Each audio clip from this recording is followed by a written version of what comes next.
What's up YouTube? Capital G here. We're talking Psyframes in this video and why I believe that they are an archetype that you should strongly consider picking up and investing in, because I feel like the arrow for the deck is definitely pointed upwards. I feel like they're probably about the 6th or 7th best deck in the game, but obviously we could have a new ban list by the time that, Dark Illusion comes around, and some of the decks that are above it have the potential of getting hit, why I don't think this deck has any chance of losing anything. So kind of by default, the deck could even get better. Now, this is actually the top 64 build from the North American WCQ that was ran by Delonte Coleman. Shout outs to him, not just for obviously the good, the good grinding that the man had to go through to make it to that point. I mean, you're talking about a 12-round event that basically had 2,300 people, and you're one of the last 64 standing. That's pretty damn impressive. But to do it with a rogue deck, one that I think that the community has deemed to be boring. I'm putting my quotes in the air, and that's one of the reasons why I think that this deck has never been so popular. I mean, that's just really impressive. Now, I'll have the video of him, his deck profile. I'll have that obviously in the description. Shout outs to Power Mixer 8 for getting that deck profile. But let's talk about Psyframes, man, because I feel like they're a very strong deck, even if they're criminally underrated. Now, we know that in Shining Victories, they got a significant boost, and Drowning Mirror Force, and I actually started to see some top regionals. I think one of the guys on Jobber actually went 9-0 with Psyframes, and that was kind of like vindication for me. I was like, wow, I feel like me talking about this deck and how it's going to get way better when it gets this card, I feel a little vindicated, and this performance just kind of shows that. Now, there are a few reasons why I like Psyframes a lot as a deck. One is just the ability to synchro summon during your opponent's turn. Now, that is becoming more common because Yang Zings have that ability, and Crystons will have that ability too soon enough when Invasion Vengeance comes out. But you can never just underrate the ability to just Black Rose your opponent when they've got a bunch of cards. And Psyframes don't invest a lot on the board, so when you Black Rose, you're not going to be blowing up a lot of your stuff. Even if you do blow up Overload, that's a card that can get you another card anyways. So just being able to Black Rose your opponent during their turn can be devastating, or being able to whip out a Zeta and potentially banish one of their special summon monsters, something that they may use to try and kill you. It's pretty big too. So, obviously you get the ability to synchro summon. The second thing is the fact that this deck does not have to commit much to the board to play effectively, to be in their comfort zone. And I really like that because of two reasons.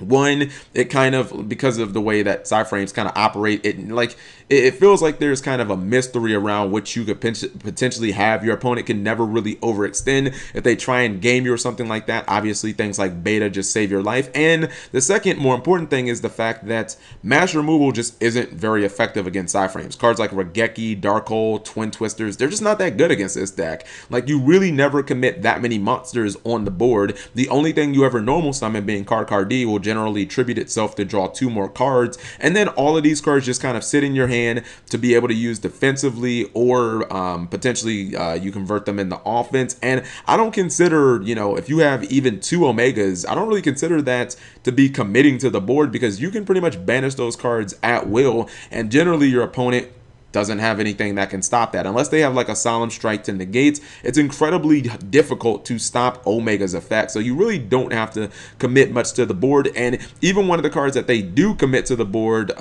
generally for the entire game, Psyframe Circuit, with the new card Multi-Threader, they can actually protect that from the hand. So even Twin Twisters is not extremely strong against this deck.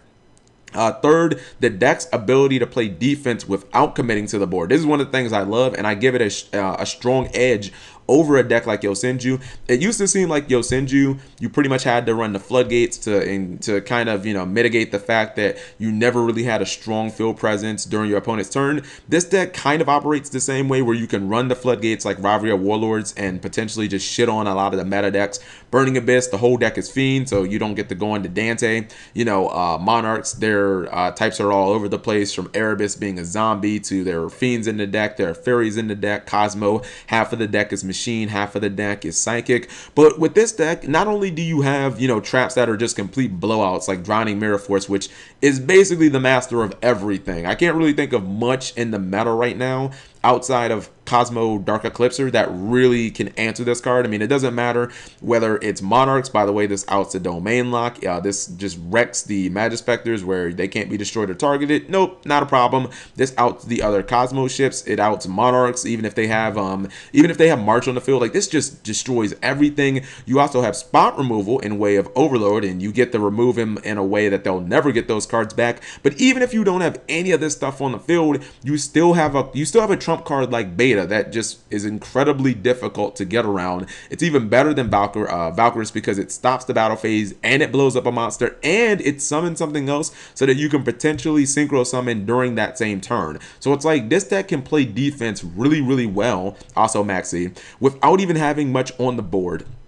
Another thing that I really like about Cyframes, and this is something that's kind of exclusive to the deck, is it's one of the only decks that can gain life points consistently. The fact that the whole deck is Psychic, and I would personally, after seeing this build, I'd probably run Rivalry moving forward just because of how strong it is against the meta. But because the deck already is primarily Psychic and you're going to be going into Psychic Synchros, that does open up the options of going into things like Thought Ruler Archfiend, Life Transfer. That's another way to gain life points. This card right here, Hyper Psychic Blaster, which not only does piercing damage, but then you actually gain those life points. Like if you inflict 1,000 piercing to your opponent, you gain 1,000 life points. So being able to gain life points is really good because on those turns where you don't have the beta and you may have to take a couple of direct attacks, it kind of all evens out because you can gain life points at the same time. Now, I think the deck is really cool because not just it can play defense really well, but then the offense is really strong in the deck too. I mean, you have cards like Zeta, you have cards like Omega that can be used offensively and defensively. You have a lot of ways of dealing with like stall, you know what I mean? Like this is a format where cards just seem to float and float and float for days. Cosmo ships and Burning Abyss setting monsters. But when you bust out like a Meteor Burst Dragon, all that shit comes to a halt. You know what I mean? Your opponent doesn't get to wall up with 8 Burning Abyss monsters and trigger them for days, or summon like an Edea and just kind of sit there and stall when you're running those cards over and they're not triggering. Or if you make Crystal Wing Synchro Dragon, you're basically getting the same exact result. So I don't know, I like where Cyframes are at in the meta, but then you look at Invasion Vengeance and you notice that they're getting even more support. They're getting Multi-Threader, a new card that I would probably consider maybe like a 1 or 2. If I look at the way the deck looks right now, I'm like, yeah, I could easily throw in a Multi-Threader. I'm like, man,